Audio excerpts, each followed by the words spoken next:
Hi everyone, I was lucky enough to receive Enchanted Forest quite recently, and I thought before I coloured any of this one in, I would give you a little flip through of the book so you could see what it looked like without any colouring in it. So we've got this lovely leaf design which goes right through the inside of the dust jacket, and then this very matte brown cover, which would be quite interesting to colour. I have completed one copy of this book and part of the way through another, and I've never coloured these cover parts, so that'd be quite interesting. Now this is the 2020 reprint of this book, so it's in Johanna's really lovely soft beautiful paper. Some of the older versions of the book are in different papers, and of course it depends on what country you're in as to what the paper is like. Now hidden inside this book there are all sorts of animal critters for you to find. So the idea is to go through the pages while you're colouring them to add up the animals. I've never actually done that. I've just had lots of fun colouring in all these different pages. Now some of these are double and they go right into the margin of the page. This is the UK edition. I find you can push the book open quite a lot to get into that area because it's sewn and glued, but I know that some of the books don't have that. And they might come apart, so you need to be very careful working in the margin. Johanna has changed that in her more recent book so she doesn't go right in to that section, because this one we've lost quite a lot of the stag in the middle there. I always think this one and the one before are sort of quite wintry pictures. Now what I like about Enchanted Forest, it's like a journey. So as we go through the pages it looks like we're travelling through the forest because we're trying to discover what is at the end. And we do have, and so we sort of see all the animals and trees and things like that and leaves. But as we go through we find a treasure chest, but it's only full of lovely nuts and things like that, and still more animals. And I absolutely love, this is probably my favourite page in this book. It's very, very pretty. I love colouring blackberries and mushrooms, not sure why, so it's got both on this page. That makes it a lot of fun for me. I've just actually recently completed this page in another version of this book. I also like this one. I love all these flowers, they're so pretty, but I'm never quite sure what to do above and below. But I've got some pastels now, a big selection of colours, so I might could do some of those, have a play with those. I think the dragonfly is quite a popular one in this book. A lot of people like that one. And this one I remember Johanna released as a free download before the book came out. I remember colouring it before the book came out when I only had Secret Garden. So I think these are quite wintry and Christmassy.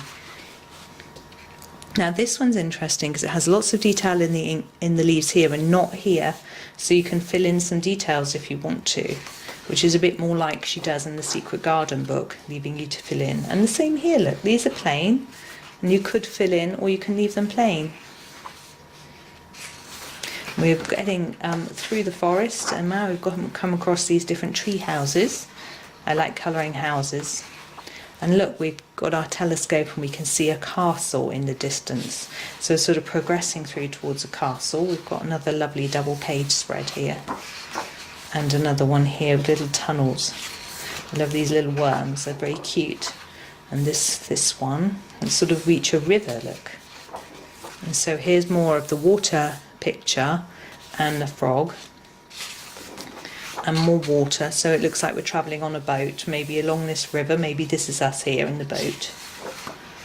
And we reach this sort of scowl and a sort of complicated knot of leaves. And we've got a sort of shield, which is interesting here, and then the unicorns. And we find the key here, which the bird has as well. And again we come back across the castle, which looks heavily guarded and weedy, which is great fun. And these sort of quite scary looking gates and the padlock. And maybe the lion is guarding it. If we look here, here's the lion on the door. I love colouring this door, it's such fun. And we have to find these 9 symbols which are hidden throughout the book, draw them in to unlock the door. and we get to turn the page to see what's hidden in the castle. So we have these rather dark pages, which are the gates, which I know some people colour and some don't. And when we open them up, we get the dragon, and it's a double whammy. We get a pair of dragons. So we get another one on this side as well.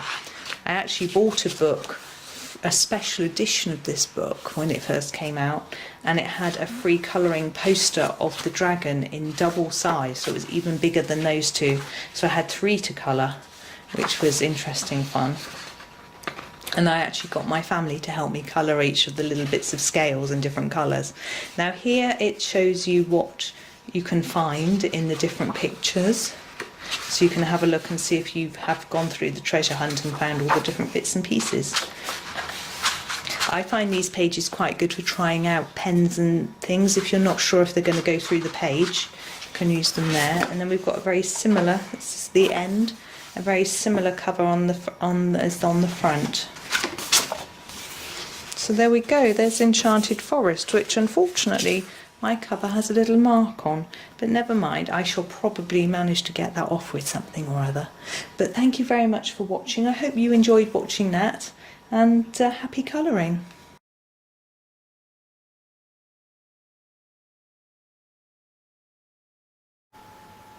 Hi everyone, I've just completed this copy of Enchanted Forest, and I thought I would do a flip through for you. This is actually my second copy of Enchanted Forest that I finished, but I did start this one some years ago, hence the grubbiness on the cover. So here we go. Unfortunately the glue is coming a little bit unstuck on this one, but it's still a lovely copy. It's staying together well. So here's our introduction, and then the nameplate. This background here is actually done with Holbein pastel pencils. There's a few in here. I thought I would point them out because they are a brand that a lot of people want, and they are expensive. So I thought I would show you, what you can do with them. So there's that page. Oops. And this map, I decided to have a sort of sepia look to it, so I used some pastels to make it look all old and dirty, and then just did a few highlights in pencil. And I think that was for sort of Earth Day, quite a lot of years ago, and this one was more recent. I did this one quite recently. There are a few videos for parts of this, some of which would have come out and some which are coming out a little later. There's the owl. The squirrel is interesting because it was part of a challenge to do some pumpkins. It's a Halloween challenge, so I did that sort of pumpkin wallpaper type thing. And this one I remember being inspired by someone who did rainbow colours, so that was great fun. This one I did quite recently. It's a pastel background. I did it just after Christmas. I don't know how easy it is to see, but there's a lot of snow on the page. There's our stag. I felt he may have needed a background, but I wasn't quite up for it, so I just did it like that. This one's got a fun background though. It was done in pencil. I remember taking ages and ages trying to make it look as smooth as I could. Now this one was a sort of a challenge piece in a colouring group to do a picture in the style of an artist, and this is done in the style of Leonard Astromoff, I think his name is. So that was great fun. I drew in these lampposts. I drew them on tracing paper first. I wasn't daring enough to just draw them in. That was fun. And then we have this one. I mean, I had fun with this one. But this one, I did this little bit of background in here because I always feel like these little rabbits are getting married, or hares, I'm not sure. So I wanted them to have a sort of pretty backdrop to that little weddingy bit. That's great fun. This was for an Easter challenge, so rabbit and daffodils and things like that, and I traced these from other parts of the book. It may have been from Secret Garden actually. This is a pastel background. I wanted to try something really intense. It was great fun, but I did manage to smudge it all over his nose, but hey ho. It's still good fun.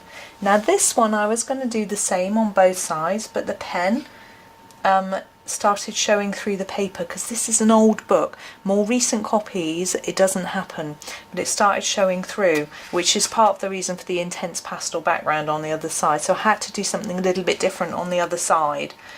So I had to, I've got pastel on there, look. So I had to sort of compromise with that one a little bit.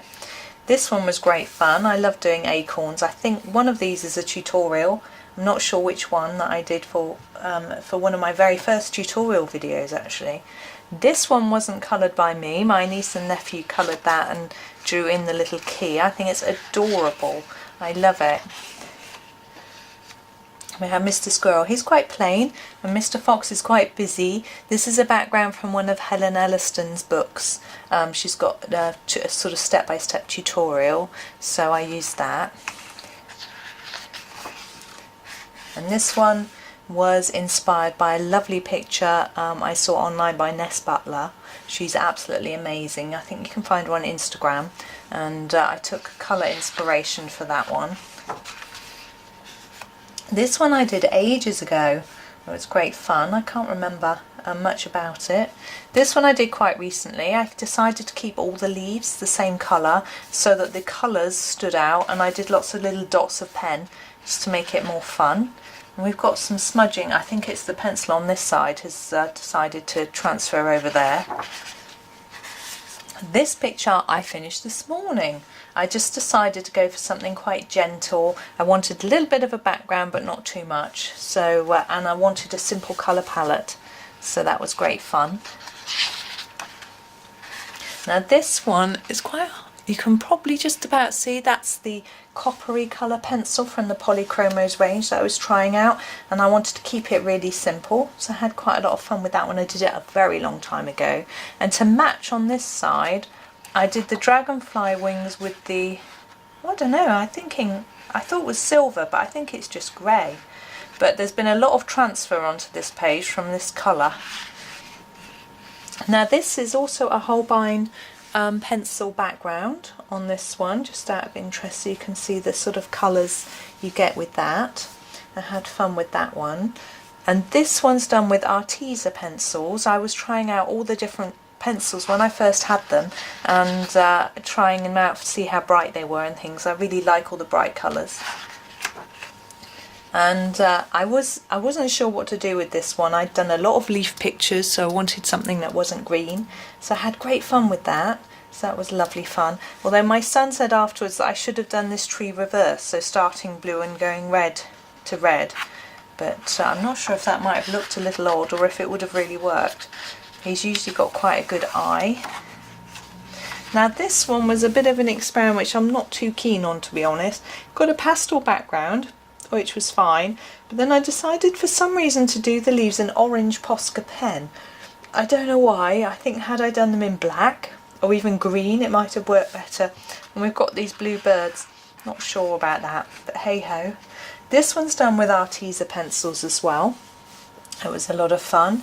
And this one's done with Polychromos. I'm going to be doing a tutorial soon on how to do these metallic looking leaves. This is great fun to do, and actually didn't take me very long at all. I think the restricted colour palette really helps actually to make it quicker. Now this one I wanted to use a colour palette that I used to have in my house. So I used to have a purple carpet and orange and yellow walls, so I had to go with that. I found that quite fun. The tree's supposed to be gold. I'm not sure how well it shows up. There's a little bit too much white in there for my liking, but hey ho. And this one again, a limited colour palette just to make all the leaves look similar. And this has also got a Holbein pencil background. It's a lot more subtle. I'm sort of getting more used to using them as well, so that made it a little bit easier. But I kept again a muted colour palette. I really wanted something sort of just browns, and I really enjoyed that. Now this one, the background here is done with a Derwent Lightfast pencil. Which I find gives a fairly evenish tone. I wanted it to look slightly mottled. I didn't want it to be completely flat, but I was quite pleased with the effect of that one. Now this one was great fun. I've got some tutorials for some of this as well, trying to remember which bits. There's definitely the pebbles, the underground flowers and the bushy plant. I think it's only those bits. I was going to do other bits, but I didn't get the opportunity to film. But I had great fun, and I really love how this looks so golden. I think that was lovely fun. And all these lovely similar greens, my favourites, tones of green at the top. And this one I did quite recently. I wanted to look a bit different to the one on the page before. I still did a fairly goldy looking underground room, but at the top I wanted it to look much brighter. So we've got a lot of pink and purple going on. These are done with Posca pen. I just risked it. I thought it probably won't go through the page because I'm only doing such a small amount. Unfortunately it didn't. Now this one here is taken from Chris Cheng, did a tutorial on this. I didn't follow the tutorial, I just copied her picture, so it's not spot on because I don't have the same pencils, I just had a go. And then this side is my continuation, sort of interpreting similar colours and colour scheme on that side. So that was good fun. Now this one I did a long time ago, and I really enjoyed doing this sunset, rise, whatever it is, I don't know. And I love the frog. I've done some tutorials for the frog, not this specific one, but from miniature Enchanted Forest. But I love doing him, so much fun. Now this one has got a Posca pen background, which, oh sorry, I just knocked the tripod, which didn't go through, fortunately, and that was fun. This one was done by myself, my niece and my nephew. We all had a go. There's different bits done by different ones of us, so it was great. This one's done with Arteza, I think. I'm pretty sure it was, yeah. And so that was, I was experimenting, I think, with the Arteza pencils. This one's got some silver pencil in the background. It's not very shiny, the silver. It's a polychromo silver pencil, but I wanted it to look really wintry because of the holly, so I thought throwing in a cold silver colour would work. Now these two, I wanted the leaves to sort of match, so they're both done in similar colours. Oh gosh, the sun's shining and creating a shadow. Never mind. And this one, the unicorns, I was really stuck, so I decided to make them as metallic as I could. So we've got a sort of bronzy, we've got gold, and we've got silver, so that was quite good fun. And I was just playing around with greens on this one. This one I think was also for a challenge. I'm really sorry if you can't see it, the sun is so bright. And I think we had to do multicoloured bird or something like that, so that was interesting. I did it a long time ago. This one I did more recently and decided to make the border really stand out and do it bright red. I'm now not sure whether it was a good decision, but hey ho, it's done now. This one's done in pen. This is fine liner, lots of bright fine liner colours. Because it's a bit more intricate, I thought I'd have a go with those. And here we have our gate, which is always good fun to do, and our padlock, which I'm kneeling on the floor, my feet have gone to sleep. I decided to do it really golden, so I had fun with that. I do like doing my metallics. And the lion is supposed to look quite silvery. I don't know how good that comes out, but that, I think he was done with Derwent Lightfast pencils. This was done with a lot of Derwent Lightfast as well. I wanted it to be really quite dark. I was just in the mood for doing something dark, and it was great fun. I really enjoyed it, and tried to make these look a bit more silvery, and this. And then with this one, I didn't just want to go for the silver that I put there. I wanted to brighten it up, so I popped some gold in there too, and down here. And it was quite an experiment, and I was quite pleased with that result.